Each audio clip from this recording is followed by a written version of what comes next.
जमुना जी अभी अभी गहरी नींद ही लगी थी कि बहू ममता उनके कमरे में आ गई और उन्हें झकझोरते हुए बोली, लो अम्मा जी, बात कर लो। जमुना जी ने आंखें खोल कर देखा तो ममता हाथ में फोन लिए खड़ी हुई थी।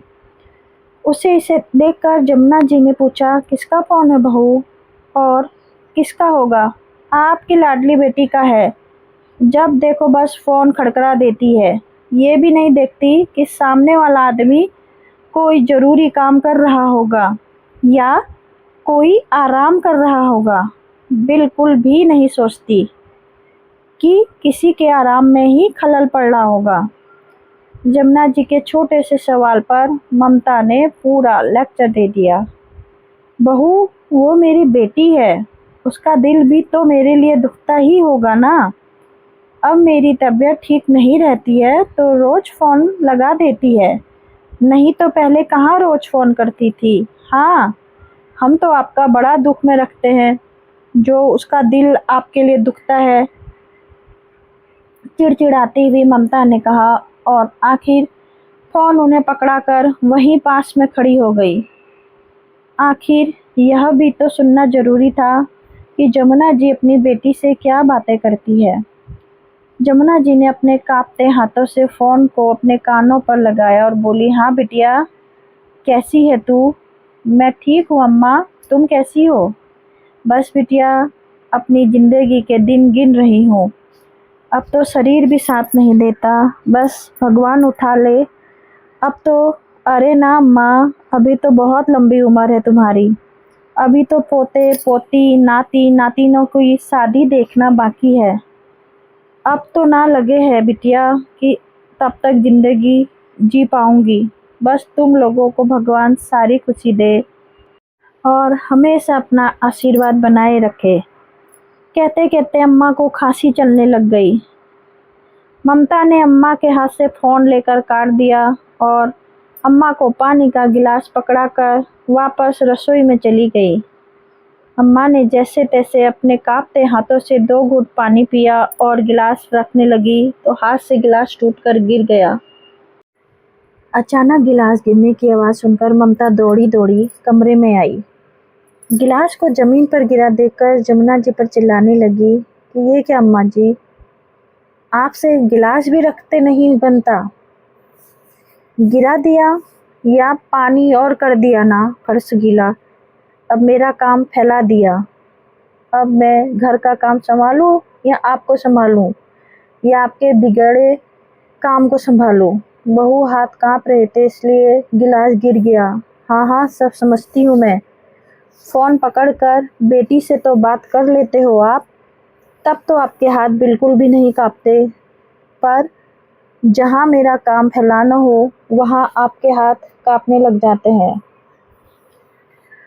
अरे, घर में कौन सी नौकरानी लगी है, मुझे ही साफ करना है तो कम से कम बहू की दुविधा भी देख लिया करो। बहू से भी जीव होता है, बहू में भी जीव होता है। बड़बड़ाती हुई ममता बाहर गई और एक कपड़ा लेकर कमरे में आई और फर्श पर पोछा लगाने लगी। पोछा लगाकर खड़ी हुई और जमुना जी की तरफ देखकर बोली, अब सो जाइए आप। बिना जमुना जी की प्रतिक्रिया जाने ही ममता दरवाज़ा जोर से पटकती हुई बाहर निकल गई। जमुना जी एक तक अपनी बहू को देखती रह गई, पर वह ज़्यादा कुछ कह नहीं सकती। आखिर रहना तो उन्हें उसी के साथ था। बेटा तो सुबह का गया, शाम को ही घर आता था। दिन भर तो ममता ही होती थी उनके पास, इसलिए उसकी तेज ज़बान को भी जमुना जी झेल जाती थी। खैर, ममता तो शुरू से ही तेज स्वभाव की ही रही, पर फिर भी जमुना जी ने सबको संभाल लिया। पैसे टके के मामले में कभी भी अपने बेटे पर निर्भर नहीं रही। पति की पेंशन का पूरा सहारा था। जब तक जमुना जी के हाथ पैर चलते थे तो वह अपनी बेटी वंदना को खूब बुलाती थी। अपने हाथों से उसकी पसंद की चीज़ें खुद बनाकर खिलाती थी। बहू अगर चिड़चिड़ भी होती तो सीधा जवाब दे देती, कौन से तुम्हारे पति के पैसे खर्च करवा रही हूँ, अभी तो मेरे पति की पेंशन आती है। अगर बेटी पर खर्च करती हूँ तो तुम लोगों पर भी खर्च करती हूँ। वो अकेली आकर खाती है क्या? तुम सब भी तो खा रहे हो, इसलिए हंगामा करने की ज़रूरत नहीं है। जमुना जी का जवाब सुनकर ममता चुप हो जाती, पर जब से जमुना जी बिस्तर पर आई हैं, तब से ममता का व्यवहार और भी रूखा हो गया है। अब तो फिर भी जमुना जी लाठी के सहारे उठकर अपने नित्य कर्म तो कर लेती है, नहीं तो जब वो बिस्तर पर अपने कामों के लिए दूसरों पर मोहताज हो चुकी थी, उस समय बेटी वंदना ने ही उसकी सेवा की थी। तब तो ममता आसपास भी नहीं फटकती थी। उन 10 दिनों में वंदना ने इस घर में रहकर जमुना जी की खूब सेवा की थी, लेकिन जैसे ही जमुना जी धीरे धीरे लाठी के सहारे खड़े होने लगी और अपने नित्य कर्म अपने आप ही करने लगी, उसके बाद से ही ममता ने अपना व्यवहार वंदना के प्रति और रूखा कर दिया। आए दिन किसी न किसी बात पर वंदना से बहस करने लगी थी, छोटी से छोटी बात का बतंगड़ बना देती। अब तो जमुना जी को भी ममता की नज़रें बड़ी अजीब सी लगती थी। पता नहीं क्यों वो सुबह और रात को सोते समय जमुना जी के पास जरूर आती थी और उनके गहने पर सबसे पहले नज़र मारती थी, जबकि जमुना जी ने सिर्फ कानों में के सोने के झुमके और पैरों में चांदी की पायल के अलावा कोई भी गहने नहीं पहन रखे थे। हाथों में से लाख की चूड़ियां ही थी। उस दिन करवा चौथ था। वंदना अपने मायके में ही मौजूद थी। वंदना अम्मा की तबीयत का सुनकर जल्दीबाजी में तो आई थी, तो ढंग से कपड़े भी नहीं लाई थी। तो अम्मा के कहने पर उनकी अलमारी से उनकी भारी सी साड़ी निकाल कर उसने पहन ली। वो साड़ी जमुना जी के लिए ममता के मायके से आई थी। ये देखकर ममता गुस्से से आग बबूला हो गई और वंदना पर चिल्लाने लगी, किससे पूछकर तुमने अम्मा जी की अलमारी खोली? सब जानती हूँ मैं कि इस घर में क्यों रुकी हो। अरे अम्मा की सेवा तो बहाना है, सब कुछ हड़प कर ले जाना चाहती हो अपने साथ, और पता नहीं क्या क्या निकाला होगा अलमारी से। उसकी बात सुनकर अम्मा वंदना की आंखों में आंसू आ गए और बोली, भाभी अम्मा ने कहा था इसलिए पहन ली। सब जानती हो तुम्हारा तिरिया चरित्र। अम्मा को बातों में फुसलाकर सब कुछ अपने नाम कर लेना चाहती हो। बहुत बस करो अब, क्या बोल रही हो तुझे पता भी है? एक साड़ी क्या पहन ली, उससे इतना हंगामा कर रही है। मेरी चीज़ों पर मेरी बेटी का भी हक है। क्यों अम्मा जी, रहती तो हमारे साथ हो, फिर बेटी का काहे का हक? इसे तो मैं एक फूटी कौड़ी भी ना लेने दूं। बस करो ममता, तुम्हें शर्म नहीं आती? अम्मा से लड़ते हुए अचानक माधव ने अंदर आते हुए कहा। माधव को देखकर ममता चुप तो हो गई, लेकिन घर का माहौल तो खराब हो ही चुका था। ये आए दिन का किस्सा होने लगा था। आखिर जमुना जी कब तक बर्दाश्त करती? खुद ही ऐसी स्थिति में थी कि ज़्यादा क्या ही बोलती, इसलिए उन्होंने वंदना को खुद ही जाने को कह दिया। खैर वंदना तो बेटी थी, उसे तो अपने ससुराल जाना ही था, इसलिए वो अपने ससुराल वापस आ गई। अब तो जमुना जी से फ़ोन पर ही बात करती थी, उसमें भी ममता चिड़चिड़ा जाती थी।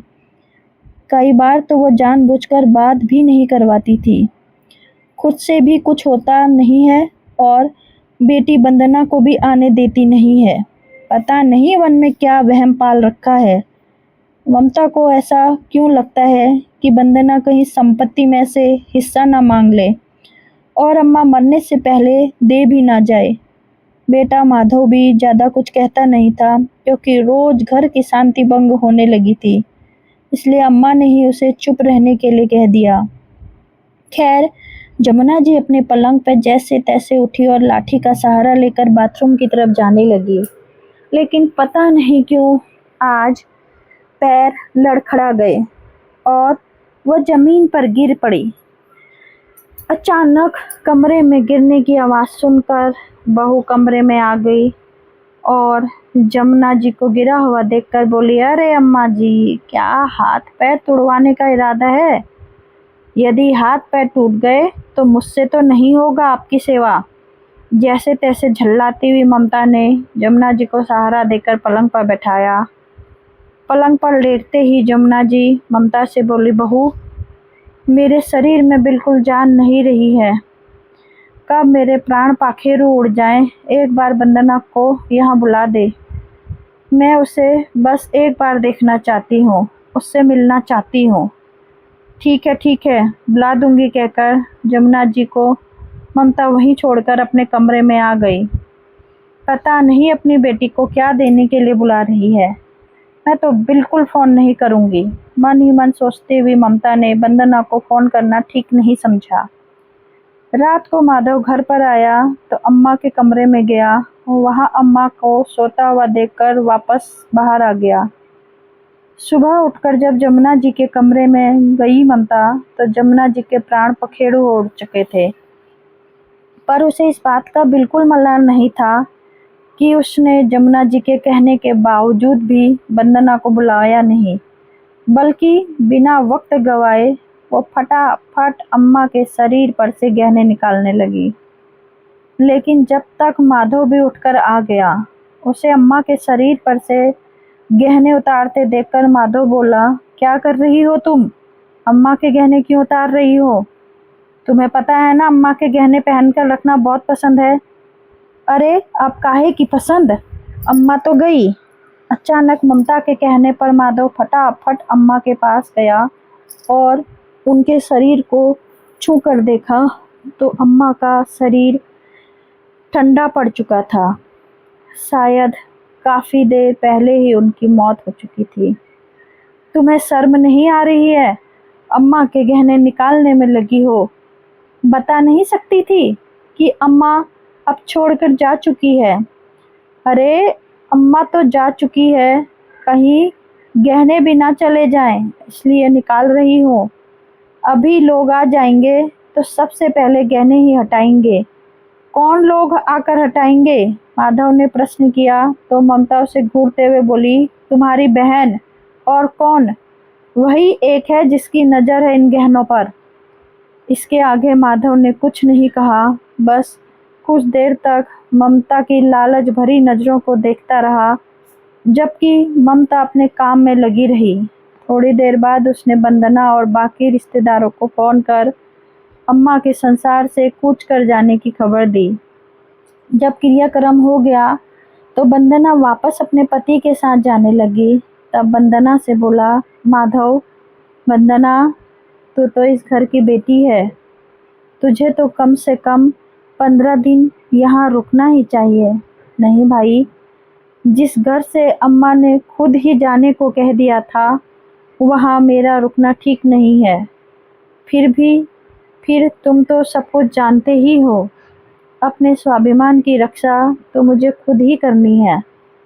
अब तो अम्मा भी नहीं रही, अब तो मेरा मायका भी ख़त्म। कहते कहते वंदना की आंखों में आंसू आ गए। माधव ने देखा कि ममता अपने रिश्तेदारों से घिरी बैठी है, पर एक बार भी उसने वंदना को सांत्वना नहीं दी।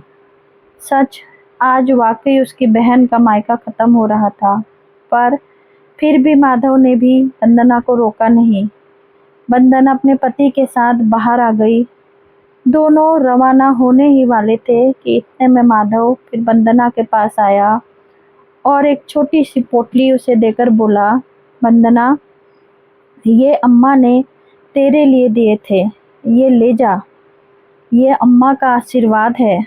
उन्होंने खुद अपने हाथों से मुझे दिए थे कि वंदना को दे देना। और रही बात मकान में हिस्से की, तो नहीं भाई, मुझे कुछ नहीं चाहिए। मैं जानती हूँ कि आपकी स्थिति भी इतनी अच्छी नहीं है। आप तो ये अपने पास ही रखो। पर वंदना, ये गहने तेरे हैं, इस पर सिर्फ और सिर्फ तेरा हक है। इससे पहले कि तेरी भाभी के साथ रहकर मेरी भी नीयत खराब हो जाए, तो इन्हें ले जा। और रही बात मायके की, जो ज़रूरी नहीं कि तू यहाँ आए, मैं तेरे पास आ जाऊँगा। तेरे स्वाभिमान को ख़त्म नहीं होने दूँगा। मायके का आंगन ना सही, भाई का दामन तो है। अपने भाई माधव की बात सुनकर वंदना उसके गले लगकर फूट फूट कर रोई। कुछ देर बाद जब मन हल्का हुआ तब माधव से विदा लेकर वंदना वहां से रवाना हो गई। वो दिन था और आज का दिन था।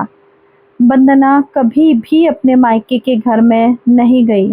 हाँ, माधव हर रक्षाबंधन और भाई दूज पर खुद अपने बहन के घर पर आ जाता है। हालांकि ममता ने इस पर भी काफ़ी हंगामा किया था, पर माधव एक कान से सुनकर दूसरे कान से निकाल देता, तो ममता धीरे धीरे अपने आप में चुप हो गई। और रही बात गहनों की, तो ममता उन गहनों के लिए अपना सिर पीटती रह गई। जब माधव ने उसे यह बताया कि अम्मा ने मकान बेटे के नाम तो गहने बेटी के नाम किए थे और गहने उसने खुद वंदना को दिए थे। दोस्तों, अगर आपको कहानी पसंद आई तो चैनल को लाइक से सब्सक्राइब जरूर करें। Thank you so much for listening my story. Thank you.